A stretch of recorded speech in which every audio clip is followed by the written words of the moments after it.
Halo, selamat jumpa kembali guys dengan channel saya di Jafari FM Purwokerto.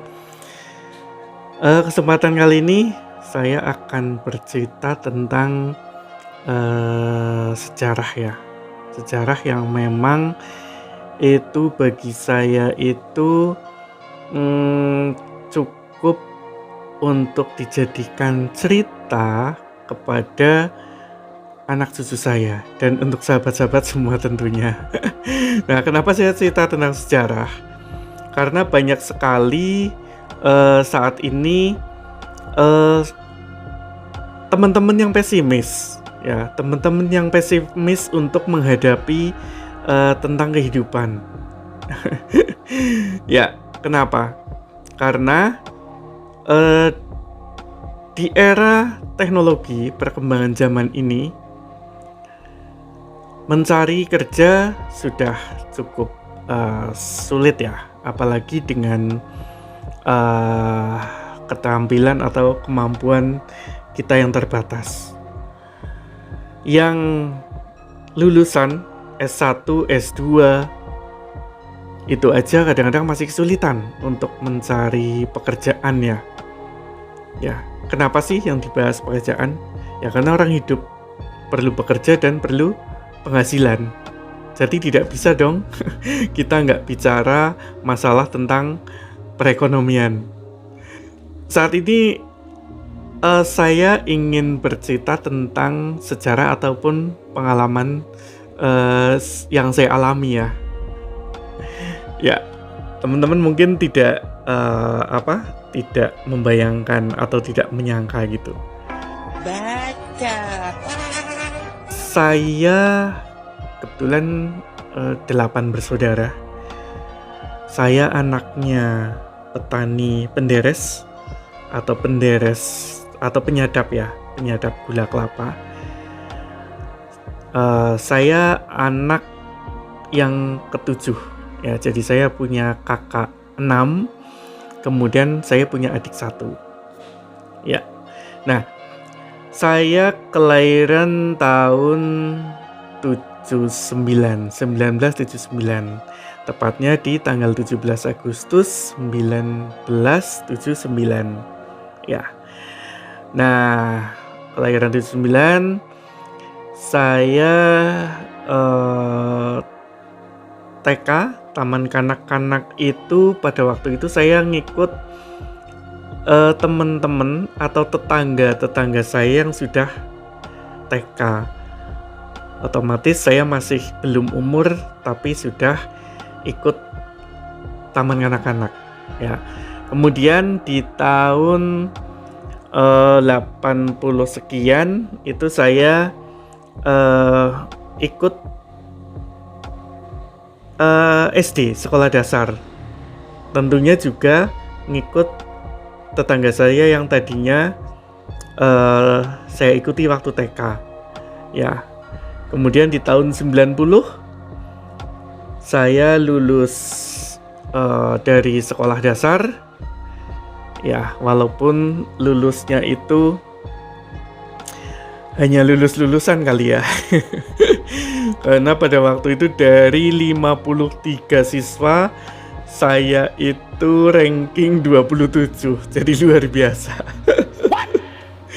Ya, saya SD di desa saya, di desa Pageraji.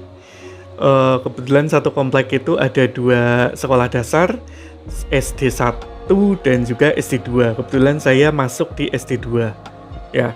Nah, kemudian di SD itu saya nunggak 1 kali itu di kelas 3 ya. Seharusnya mungkin saya lulus tahun 89, tapi karena saya nunggak di kelas 3 1 kali sehingga saya lulusnya tahun 90 ya. Nah, setelah saya lulus tahun 90, karena memang kondisi ekonomi keluarga saya yang pada waktu itu memang pahit ya, karena dulu kan bahwa gambaran atau asumsi daripada petani penderes itu kan miskin dan bodoh Kenapa dibilang miskin dan bodoh? Miskin karena penghasilan dari gula kelapa itu tidak mencukupi untuk kebutuhan hidup, apalagi untuk menyekolahkan anak-anaknya ke jenjang yang lebih tinggi. Ya. Kemudian bodoh. Kenapa bodoh? Ya, karena tidak bisa menyekolahkan, akhirnya ya jadi tidak pintar. Karena tidak sekolah jadi bodoh gitu loh. Nah itu cukup cukup tragis juga kalau dibilang ya bahwa miskin dan bodoh itu cukup ekstrim lah. Tapi pada waktu dulu ya nggak mikir. Ya setelah saya lulus tahun 90, saya ada yang ngajaki kerja di Jawa Barat. Pada waktu itu 13 tahun umur saya diajak kerja oleh tetangga desa saya ke Jawa Barat, tepatnya di Karawang. Ya, di sana saya bekerja di sebuah toko kelontong atau toko sembako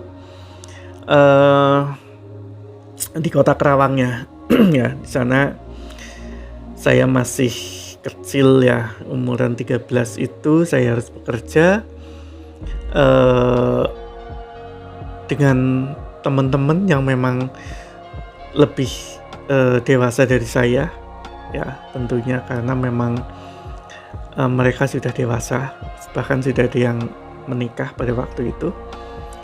Nah, saya bekerja karena toko grosiran, otomatis kan produk yang ada di sana itu besar-besar ya. Misalnya ada rokok dengan ukuran kardus atau bal ya pada waktu dulu, kemudian plastik bal-balan dan juga obat-obatan dan lain sebagainya. Nah, di sana saya jadi kuli angkut ya, pelayan dan juga kuli angkut. Di saat bongkar barang dari pabrik yang datang ke toko waktu saya bekerja itu, saya bawa ke lantai 2, ke lantai 3 sambil digendong. Pada waktu dulu bukan saya yang digendong, tapi saya yang gendong produk yang baru datang gitu ya. Nah, setelah itu saya bekerja sampai dengan tahun 93 akhir. 93 akhir saya sudah merasa jenuh ya, karena mungkin bekerja hampir 3 tahun sehingga saya jenuh. Akhirnya saya pulang di saat adik saya masuk SMP atau sekolah menengah pertama. Saya juga kepikiran apa saya sekolah lagi gitu kan ya. Akhirnya saya memaksakan diri untuk sekolah lagi. Adik saya perempuan sekolah di SMP di Kecamatan Cilongok ya, SMP negeri tepatnya. Yang itu betul-betul sudah mendapat restu ya dari orang tua ya. Kalau saya pulang dari kerjaan kemudian saya pingin sekolah ya, walaupun saya dapat restu dari orang tua, tapi memang orang tua saya ya silahkan kalau kamu mampu. Kami sebagai orang tua ya mendukung seperti itu kan. Orang tua beliau, ibu dan bapak saya mengatakan seperti itu. Kemudian karena harusnya saya sudah kelas 3 SMP tapi baru masuk tentunya kelas 1 SMP ya. Akhirnya saya mencari sekolahan yang di situ pakai celana panjang karena saya sudah malu gitu. Malu karena sudah gede baru sekolah kelas 1 gitu kan ya. Mencari yang di situ berpakaian celana panjang ya, karena saya malu dengan celana pendek gitu kan. Akhirnya saya mendapat sekolah itu sekolah Islam itu Madrasah Sanawiyah di Purwokerto ya, tepatnya di MTS Al Hidayah Bantar Soka Purwokerto. Sekarang masih ada sekolahannya. Kalau dulu di sebelah timur lapangan Porka di Bantar Soka, Pasiraja itu tepatnya, tapi sekarang udah pindah di Bantar Soka masuk ke utara gitu di lapangan Porka. Saya sekolah masuk tahun 2004, kemudian 2007, 2007 sorry, 94 saya masuk 94, kemudian saya lulus di tahun 97. Pada waktu itu sedang krisis moneter ya, sehingga rame, banyak demo di mana-mana sampai pada waktu itu lengsernya Pak Soeharto ya, Pak Presiden Soeharto, lengser dari presiden. Nah, saya lulus di SLTP. Itu pun saya tidak langsung membawa ijazah. Karena apa? Karena saya masih ada tunggakan belum dibayar, jumlahnya 60.000 pada waktu itu. Akhirnya sampai udah lama sih udah kerja di toko emas, menjadi karyawan gitu ya. Kemudian saya jenuh di toko emas 3 tahun. Kemudian saya keluar. Kemudian saya ikut sebuah rumah produksi atau production house. Pada waktu itu TV lokal baru ada ya di Banyumas, Cilacap, dan juga Kebumen. Di situ ada TV lokal. Saya ikut PH atau production house, kemudian ikut bekerja di situ. Ya, selama beberapa tahun saya mencari jadi marketing ya, tentunya jadi marketing, cari iklan dan lain sebagainya. Yang di situ kadang-kadang ada yang pasang iklan, ada yang enggak. Akhirnya bayarannya itu dari iklan, bahkan kadangkala ada 1 bulan itu nggak dibayar karena tidak dapat iklan.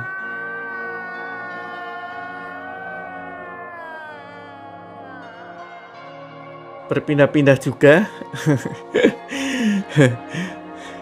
Berpindah-pindah juga itu dari Cilacap, kemudian ngontrak di Kebumen, kemudian kembali lagi ke Banyumas gitu ya. Pahit, manis ya manis gitu ya. Tentunya ada pahit ada manis gitu kan. Nah, selama beberapa bulan saya mengikuti bos saya di production house. Akhirnya saya bersepakat dengan teman-teman karyawan lain di situ untuk mendirikan PH sendiri ya. Di situ saya sudah menikah di tahun 2004 ya. Saya sudah menikah di tahun 2004. Kemudian saya bikin PH dengan teman-teman. Hitungannya jadi kayak invest gitu ya. Modal kita kumpulin bareng-bareng, kita belikan alat-alat, kemudian kita jalankan misi ya. Jadi di situ kami ada dokumentasi tentang pernikahan, ulang tahun, kemudian event-event yang membutuhkan dokumentasi. Bahkan kami juga di PH dengan teman-teman itu pernah membuat majalah. Jadi majalah umum, itu Infomedia Enterprise pada waktu itu. Nah, di samping saya ikut di teman-teman ya untuk menjadi karyawan di PH-nya, saya juga ikut kakak di perkumpulan petani gula ya. Kakak saya mempunyai kelompok tani di desa saya, di desa Pagereji, ngurus gula juga. Jadi ngurus gula, kami ada, kakak saya mempunyai beberapa anggota ya, beberapa anggota petani, kemudian mengumpulkan gula-gula kemudian dipasarkan. Saya ikut pada waktu itu beberes ya. Dan kebetulan kakak saya juga pada waktu sudah ada dampingan dari LSM di luar negeri, dari Kanada, itu dari CCA ya, sudah ada pendampingan tentang pelatihan kepemimpinan, tentang manajemen dan lain sebagainya.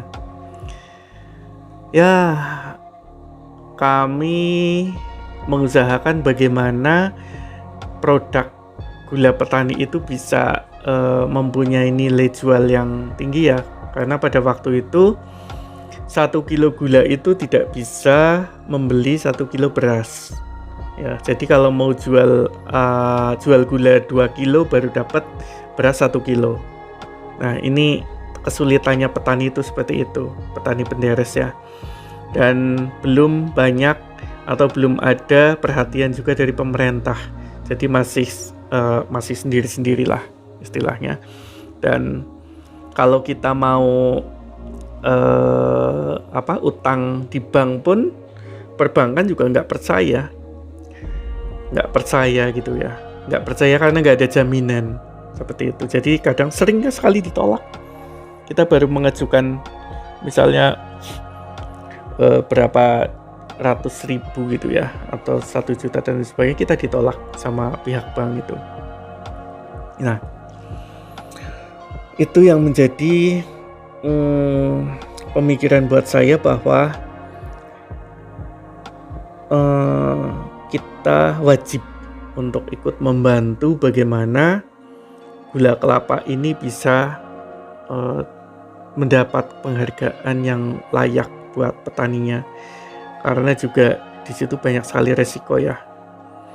Petani itu rata-rata 15-30 pohon dan tingginya 10-15 meter ya, bahkan ada yang 20 meter tingginya, sehingga di saat mereka memanjat pohon itu resikonya sangat besar. Bisa cacat permanen kalau jatuh, bahkan paling fatal meninggal dunia seperti itu. Dan itu tidak ada perhatian dari pemerintah, tidak ada perhatian dari manapun. Kalau sudah jatuh ya sudah, tidak ada yang menanggung biaya hidup mereka, hidup keluarga mereka itu tidak ada. Nah, ini yang menjadi keprihatinan kami dalam perjalanannya seperti itu kan. Nah, kembali lagi ke cerita saya tadi.